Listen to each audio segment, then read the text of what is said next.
All right, we're ready to begin.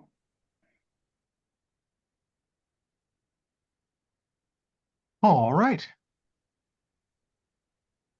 Well, thank you all. And I'm sorry Sadaf couldn't be here, but I know she's going to follow up um, and work through some of this stuff with us.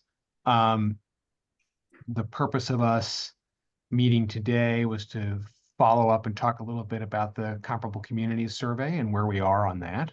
Um, as I think you know from as you know from the broader groups meeting, I know last time that we met, um, the issues that the schools have raised warranting some additional conversation are probably going to push back the calendar a little bit, which is good because not all the comparable communities have gotten back to us, as you might expect. It's a long survey, though even the ones who have responded have complained that it's long, so we're trying our best to be friendly to them. But I will I'll put up a short slideshow of what we've got so far and some of the preliminary findings.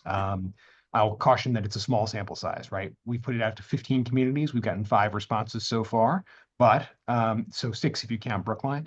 But I know there are more in the pipeline because I've gotten responses from other towns and cities around us saying that they're doing it. They just need some time. So we should have a more robust sample size in the coming weeks. So, but I'll give you a sense of where we are now. So let me share my screen. Actually, Chaz, before we do that, Mhm. can we approve the minutes from the last subcommittee meeting? Oh, I'm sorry. Yes. Um, Tiffany, would you call the roll for us? Sure. Thank you. I did not receive any amendments to those minutes, so if there's a motion to approve them, um, So moved. thank you, Janet. Then we'll go ahead and approve those. Jesse Hefter, Yes. Cliff Brown, Yes. Janet Gelbert, Yes. and Sadaf Kazmi, who is absent today, so won't vote. So it looks like those minutes are approved. Thank you. Thanks, everyone. Thanks for reminding us, Tiffany. I think I would vote abstain. I wasn't at that meeting, I think. You're not a member of the subcommittee? Oh, it's the subcommittee. Oh, excuse Yeah. me. It's okay. I also wasn't at that meeting. No, I guess we're not. So I will share this screen here. Here are some initial updates on where we are. 15 communities reached out, including us. There are 6 responses so far. 1 community has asked to remain anonymous, and we're going to honor that request, but we're still using their data. The other 4 are Medford, Needham, Watertown, and Wellesley. Additional communities have indicated they will complete, including Cambridge and Newton.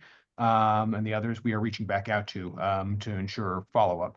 We have connections with several of these places. We know folks, just from our professional contacts. So we do anticipate a more robust response. It was just, as you can imagine, with the budget season being what it is, particularly in cities where the budget process tends to happen later and in a more compressed fashion, they're still trying to get their feet under them, but they will get back to us. So add Lexington to that list because she told me that they were going to be doing too. Oh, good. There we go. What was that one, Melissa? Lexington. Oh, Leslie, thank you. Some preliminary findings based on what we've got so far. For building maintenance, so we asked a bunch. Let me take a step back. We asked a number of questions to these communities that fall into some broad categories. One is whether or not they use a revenue sharing model, a model for shared revenue, and if so, whether or not they have any sort of system in place that sets a benchmark for variable cost that allows for variance in revenue growth or expenditure growth. For example, pegging growth in the school budget to enrollment. We asked about whether or not certain services are shared, and between this town and the schools, or the municipality and the schools, and if so, how. We asked about their growth in the public sector, the public safety overtime budgets. We asked about their special education process, the number of out-of-district placements they have, and the number of and the means by which they control for special education costs with a reserve fund of some kind. And then we asked about senior services, percentage of budget controlled by the funded by the general fund and so forth versus grants. So on the shared services front, so far, all of the respondents have some form of shared services in terms of building maintenance. The question is really how that model is shared. Again, we talked about this, whether it's a model of a sort of above the line public buildings division or department, or whether it's controlled on the town side. These early respondents have it more controlled on the municipal side. For example, in Wellesley, whose model we're based on, has the public buildings under the control of the select board. You can see in Watertown's response, Watertown has a public buildings division that is nominally funded and controlled by both the town and the schools, but the division of how they actually do the work is pretty much identical to ours. And in fact, they moved towards our model in the last several years by moving the director of public buildings out of the school side of the budget and onto the town side of the budget. Or out of the reporting structure of the schools and into the reporting structure of the town, leaving the schools with just the custodial services, which is what we have here. 5 out of 6 share sanitation services, mostly through their respective DPWs. 4 out of 6 share IT, payroll, and comptroller services. Again, it's a model that from a model there that we do some of that work as well. We have some of those shared services as well, but they're not fully integrated. But only one so far, Medford, has said that they share HR and a special education reserve that is funded separately from the municipal and school budgets. But again, Medford is a city, has a slightly different structure than we do. With the revenue split, what I thought was very interesting is that no other communities so far use a model like ours. There is no, you can see Needham's response there. There's no formal mechanism. We work closely with the school leadership well in advance of the budget process. When you look at Watertown's, there's budget policy guidance. They provide a recommended percentage increase. You can see that in the past several years, it's been 3.5%. The city manager there actually told me that it inched up slightly with some early childhood education initiatives, so it's closer to 3.7%. And then the schools are expected to present a budget that meets that growth. And so as opposed to a split being generated on the basis of a formula about how much revenue comes in, the budgets grow at a set percentage that is then set by the municipality or in conjunction with the schools in advance of the budget cycle. And in some cases, as they say, well in advance of the budget cycle. And no other communities use a benchmark like enrollment from the responses that we've seen so far. We know that Arlington does from publicly available information, but in that regard, so far, they seem to be an outlier. Medford does keep close track of individual contractual costs, how much individual contract costs go up, and they take that into consideration as a factor when thinking about how much to increase the school's budget by on the whole. But they do not have a formula or anything that they use for for enrollment, for example. Special education, as we know, the idea of a special education special reserve fund allowed by state statute as of about 5 years ago is relatively recent. Very few communities have taken advantage of it so far. The communities who have responded have said that that when they think about what a special education reserve is, they think of a circuit breaker. They think of the circuit breaker, and their policies for the circuit breaker are very similar to ours. Jesse? Yeah, a question on the prior slide about the split. Yeah.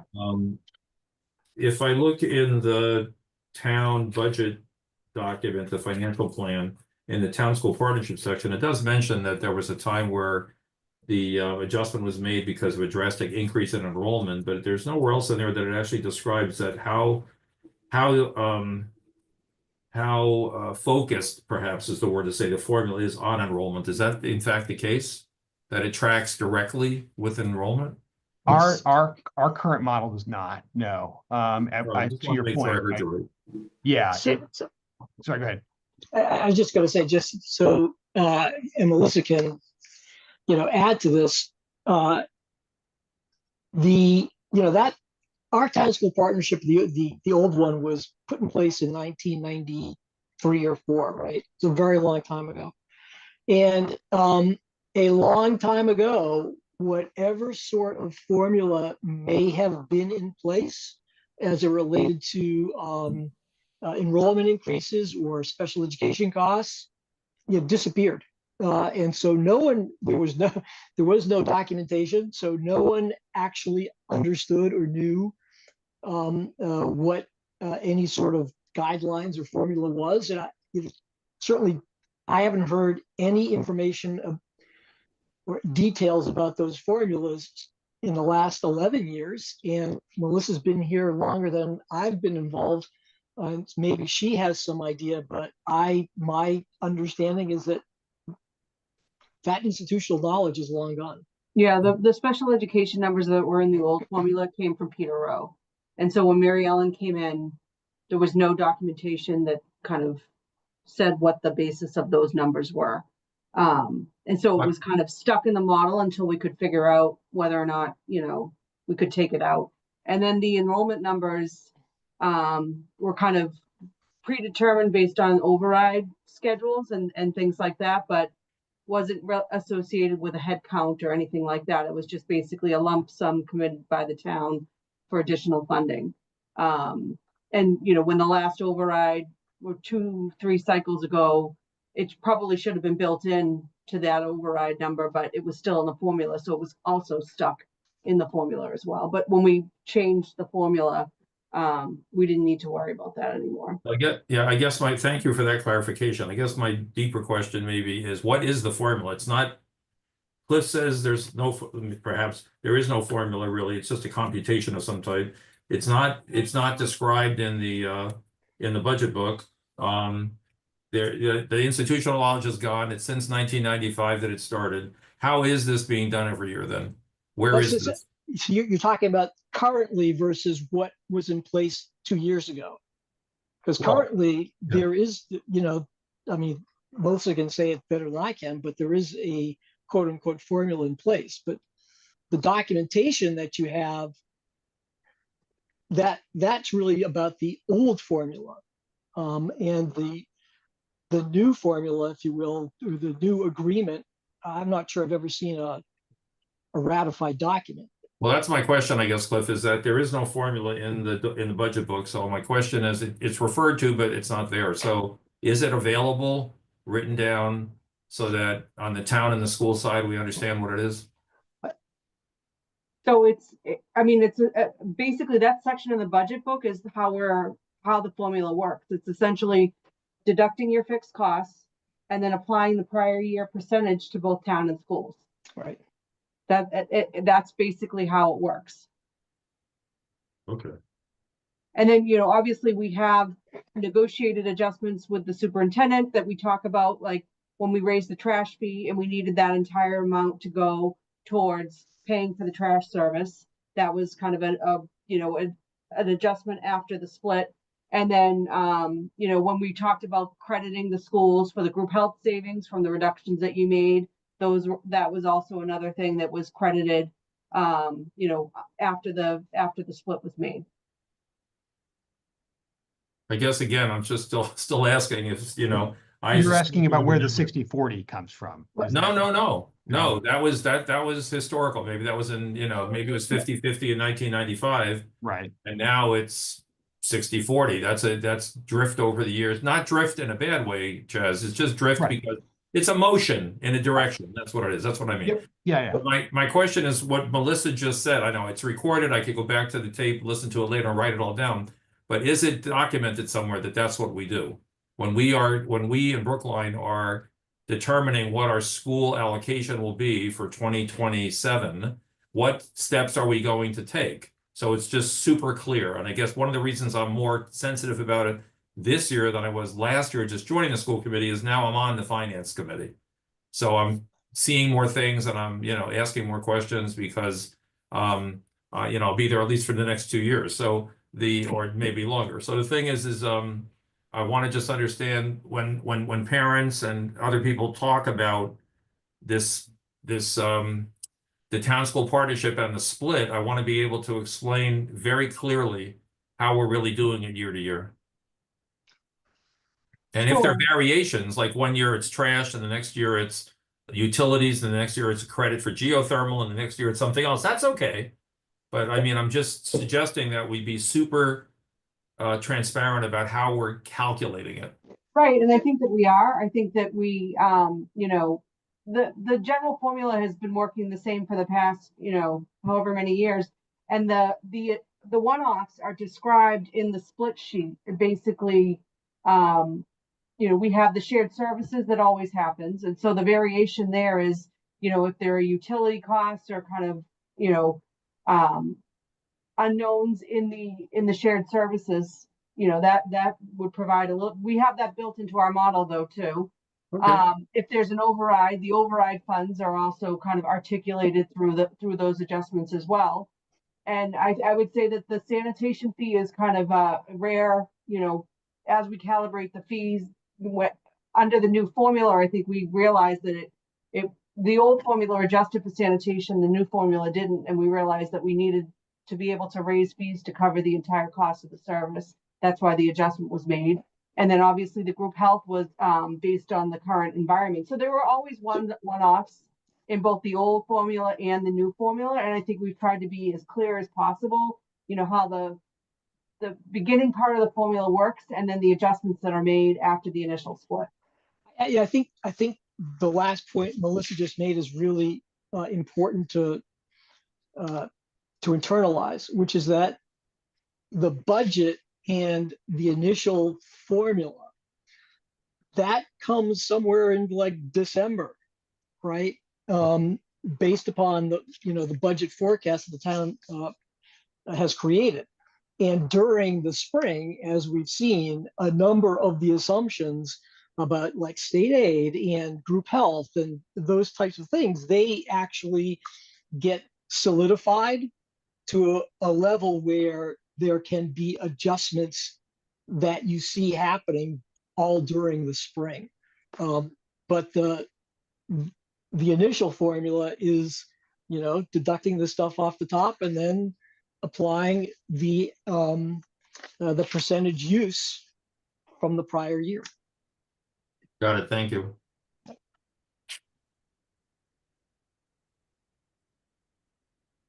Any other questions on the revenue split before we go forward? Well, you know, it's the type of thing you wish you had the ability to actually have conversations with these folks, because like Watertown, 3.5% increase for the schools, typically, you know, that's sort of in line with what revenue growth is, right? Which would be their budget guidelines are based on revenue growth. That's right.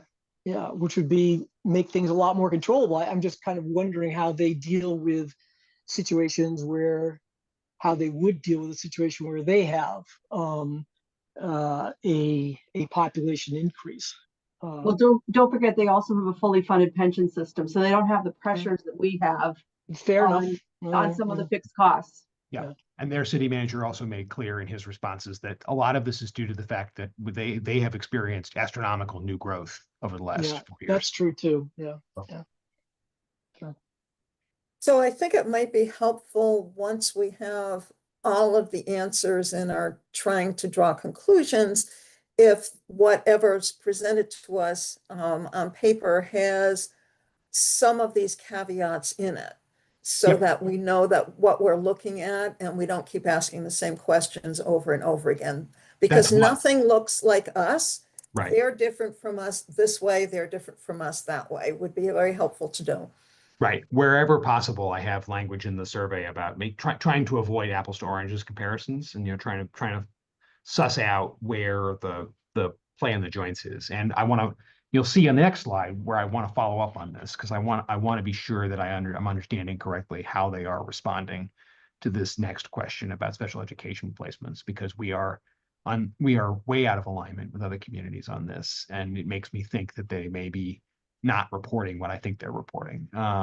So we'll take a look at this. On On special education, we talked about how not everyone is taking advantage of the new potential special education fund. The more surprising factor here is we have significantly more out-of-district placements than other communities, at least as what they are reporting to us as out-of-district placements. Their numbers range from 0 to 16 in any given year over the last 4 years. Ours are steady at 88 to 91. And that includes out-of-district placements that are made collaboratively as a result of an IEP. It includes settlements. It includes litigation. It includes all on our end. That is the total universe of out-of-district placements. What I'm concerned about is that other communities may be using that phrase to mean only settlements or only situations where the initial IEP didn't match where the student ultimately wound up. So I'm following up with these communities to say, when you say out-of-district placements, do you mean what we mean, which is the whole universe of out-of-district placements, or are you referring to a subset? Because these numbers are quite different. And while obviously all communities are different, I wonder if there's a better explanation for this, or if there's an explanation for this that the data is missing. That would be great to find out, because this is a big point. Yeah. Yeah, I'm just, Go ahead, Jen. I was just gonna say, I'm wondering if they're looking at the new placements in a year versus the universe of what's there. That would explain for the difference quite easily. Yeah.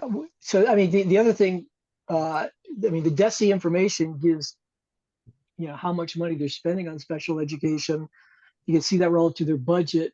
We also have a bigger school system than many others. So as percentage of kids relative to total population would be interesting. But the other thing is that if it's 0, to a small number, that would suggest, or I certainly would infer, that they have in-house programs that are able to deal with all the special needs cases that they have in their population. And I find that really surprising. Right, it would mean that you don't have one student who perhaps has to be in a special facility due to physical limitations, for example, and they're in a hospital setting or some kind of institutional setting, and they're getting tutoring there, and we're paying that. I mean, that would be amazing that all the kids are so perfectly healthy and everything. It's just hard to understand those results. Yeah, or that they have district-wide programs that they're able to deal with all their other special needs. And, I've always viewed Brookline as having a pretty robust, district-wide set of programs. I'd be surprised. Well, it does, except for the number of 90. Well, yeah, no, I get that. And we can speculate as to why we might have more, one of which is because we're very close to the hospitals and they sort of refer people to Brookline. You mean in terms of families coming to Brookline so they can get the special help? Yeah. Well, that's a known fact. That's a fact. Yeah.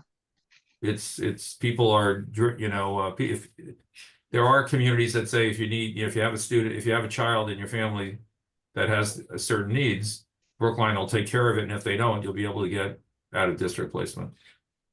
That's I've heard at CPAC meetings. So not that CPAC, God forbid, they're not the one publicizing it, of course, but if you listen to parents enough, you start to hear this come by from time to time. Yep. But I think the disparity here indicates that there's a data. Yeah, there's a data problem. We should not definitely share this until you've got more.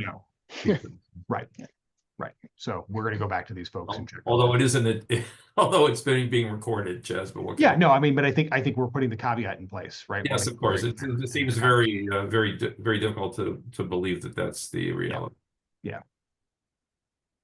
So public sector overtime. There are a couple of outliers in the data, but again, small data set, small things. It's roughly commensurate. We're seeing growth in these budgets across the line that is that's roughly in the same ballpark year over year. Again, you can see certain outliers based on when a community has an override. At that point, it's usually and a portion of the override money goes towards the overtime budget. And so as a result, you can see the kind of spike.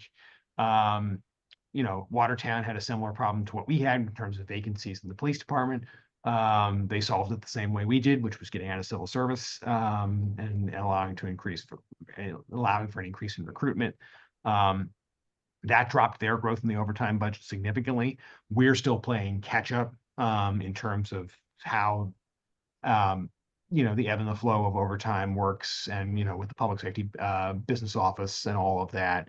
So we're a little behind on that front, and you can see that reflected in the budget increase in FY26 for police department overtime to try and reflect the realities of where we are currently.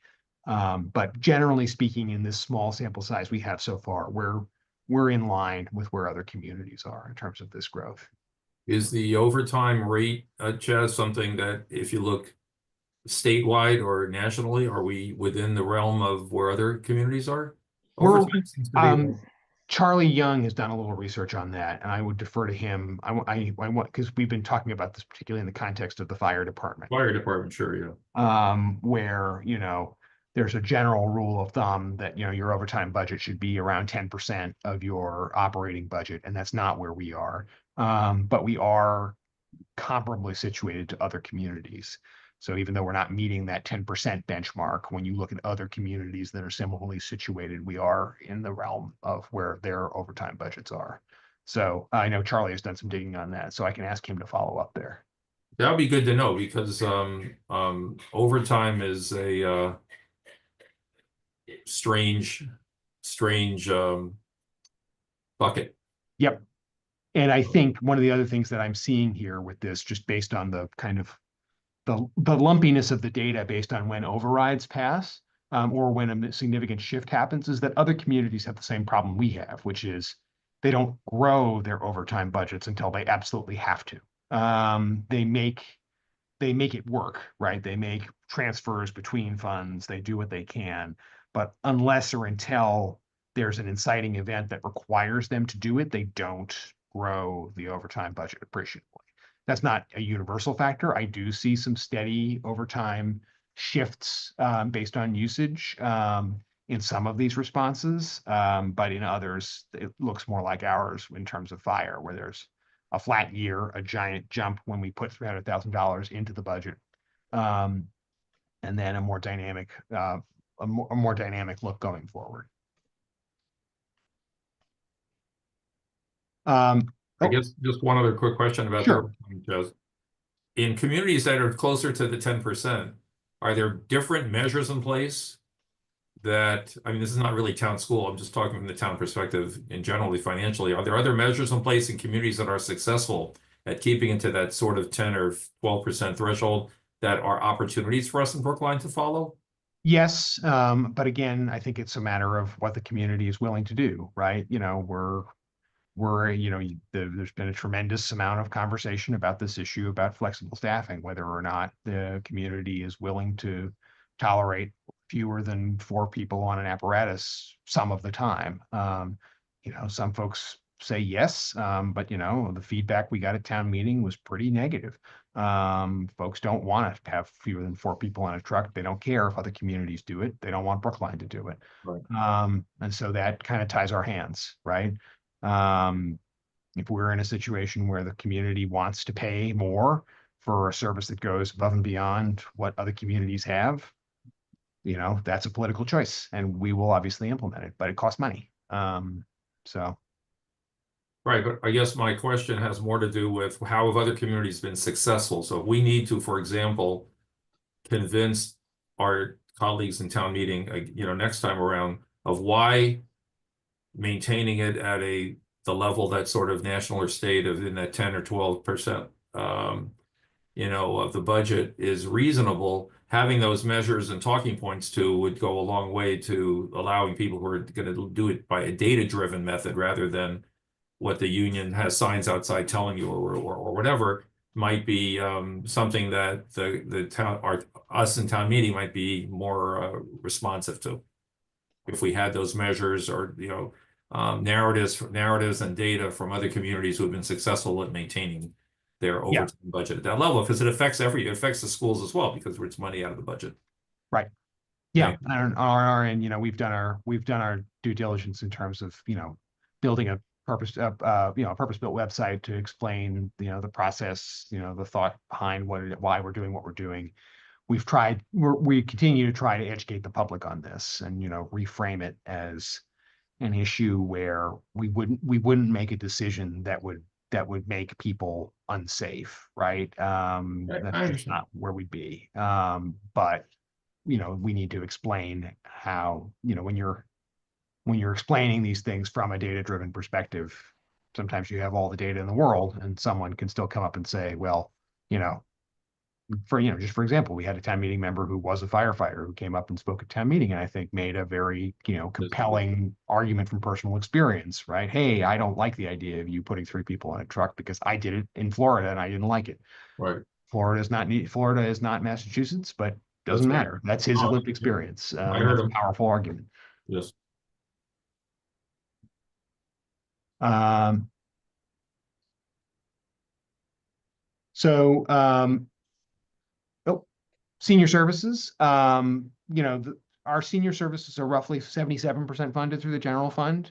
Everything else is funded through a variety of grants, the foundation, the friends groups, et cetera.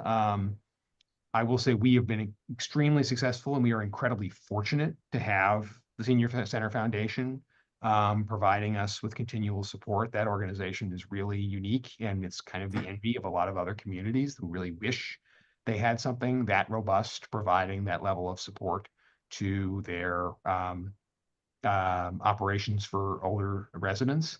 But that puts us on the low end of where we are so far.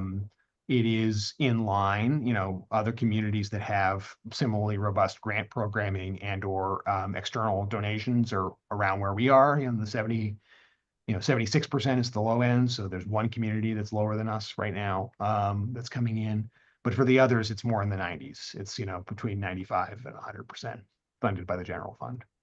So do you have any sense of which is the chicken, which is the egg? Are the other communities providing more because the residents, or there just isn't that way to do the foundation? Or are we doing the foundation because the town hasn't been able to come up with the funding and we do need to come up with the funding? Or because other communities are equally wealthy. And mostly I'm pushing this, not only because I think we need to fund the services, but because of a lot of the things I hear in the comparative. So I would like to have real data to say, well, that's not exactly true. Numo is still promoted, for example, for providing transportation, and I don't think that still exists. So, no, it doesn't. Yeah. And that's part of why I wanted to make sure this was in the survey, partly because, yeah, we need to fund it, and we always forget the ones at the bottom, the smaller departments that are, it wouldn't take much to give them more, but we don't seem to give them more, and it's not just the senior services. But also to make sure that when we're lobbying for more money, we're doing it on the basis of real information and not what might have happened. Right. And I think you can, that's an area where I think it's worth, as we talk about our budgets, right? Emily's going to come in and talk about the senior center budget and talk about the pressures and so forth. And a part of that is going to be that discussion about the history of the foundation. It dates back to before there was a physical senior center in the town. And has been really integral in the process of moving our senior services from sort of a diffuse operation, really kind of operating, in parallel to, but not well coordinated with the central operations of the town, to what we have now, which I think is a very much a well-oiled machine, in terms of an incredible professional staff, but also just in terms of the its orientation as a full member of the team of departments, the department heads and everything there, right? It's a central function of municipal government in the same way that fire and the libraries are, right? So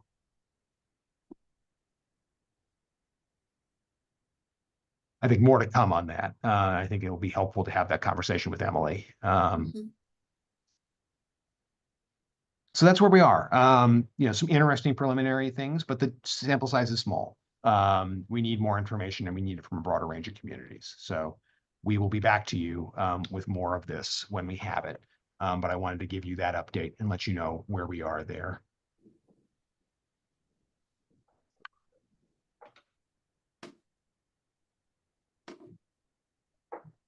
Okay.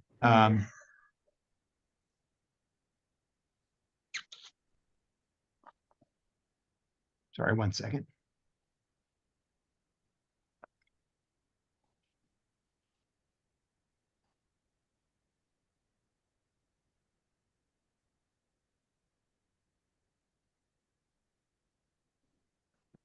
So I think at this juncture, as we wait for more data on this front, I would just like to ask you, based on what we've seen so far, if there are additional follow-ups or additional information you specifically would be looking for that we can collect as we move through this and think through, just be mindful of the end goals here, which are about the ultimate, reporting back to the bigger group about how the town school revenue split model works and whether any changes to that you think are necessary based on what we've talked through.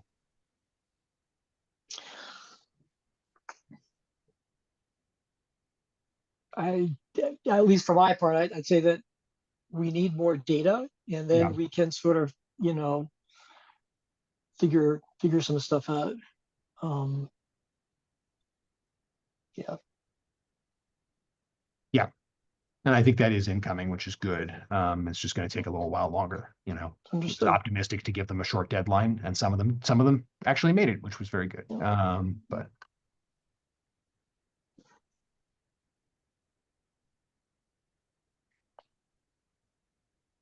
Anyone else have any thoughts? Yeah. I'll do better once I see everything on a piece of paper I can print and study and ruminate over. yeah. Yeah. Yeah, that's the other thing, is that before Yeah. we start circulating that, I want to make sure the data is clean, right? What I have now is the raw data. I want to be sure, just per our discussion about the special education models, that what we're seeing is what we're actually asking for. So that level of data cleanup is also necessary before we start circulating that.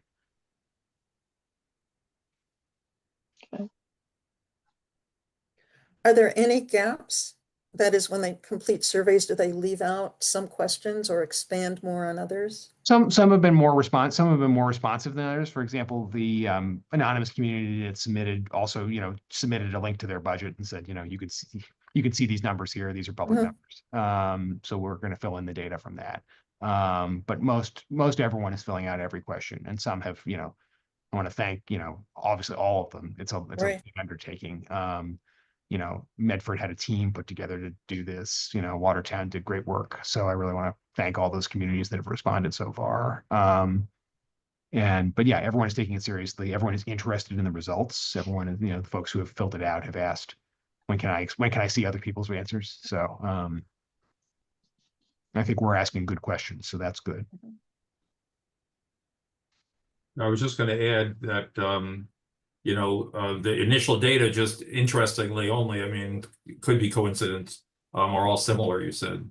And it'll be interesting to see when we get the other 10, if that continues, or do we see a little bit of grouping? So Yeah. Time will tell. Yeah, I think certainly. And some of the communities that we know are outliers, like Arlington, like Cambridge, are still out. So when we see those come in, they'll provide an interesting wrinkle to the data.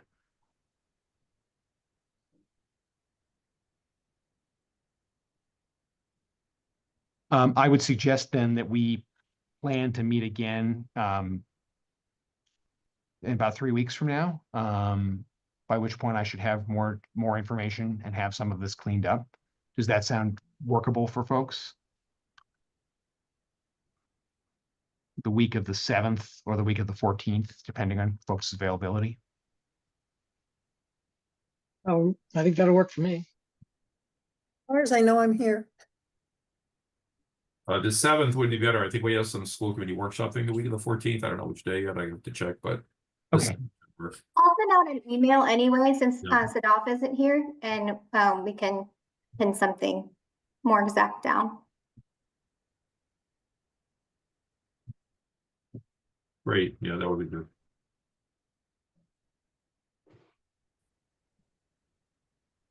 Okay, thank you all for your continued engagement here. Just so you know, on the broader committee front, based on that discussion on the school side, we're talking about how the schedule is going to flow going forward. I do think it's important for us to have a follow-on conversation based on what we heard from the school team, and make sure that we're all in alignment on that front. But I also have been, the whole team here has been talking to each of the municipal departments. And so we do want to proceed with that review. We think it's going to be helpful to you regardless of what's going on there, to have a sense of what the municipal needs are. We do anticipate proceeding as scheduled with municipal department reviews. Oh, Sadaf is in the waiting room. There we go. Sadaf is just joining us. Yep.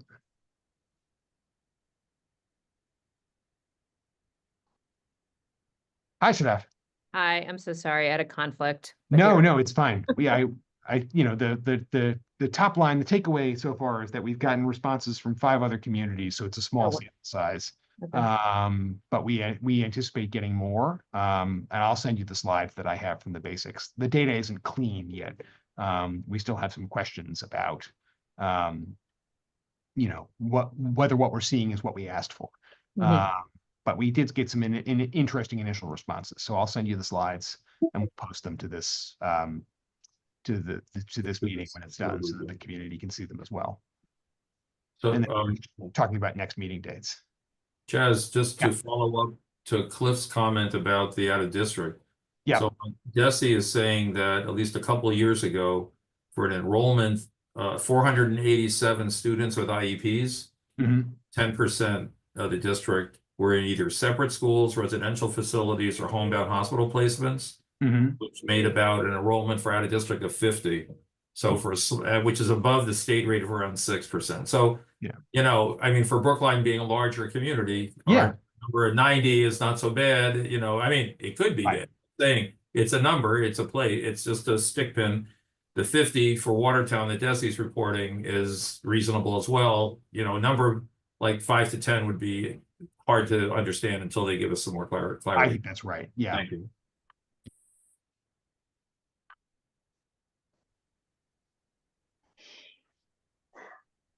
So we're gonna get an email on scheduling the next one of this meeting, and then separately we have the departmental one coming up soon. Yes. Okay, great. Great, thank you. Okay. All right. Thank you, everyone. Thank you. More to come. Great. Take care all. Bye-bye.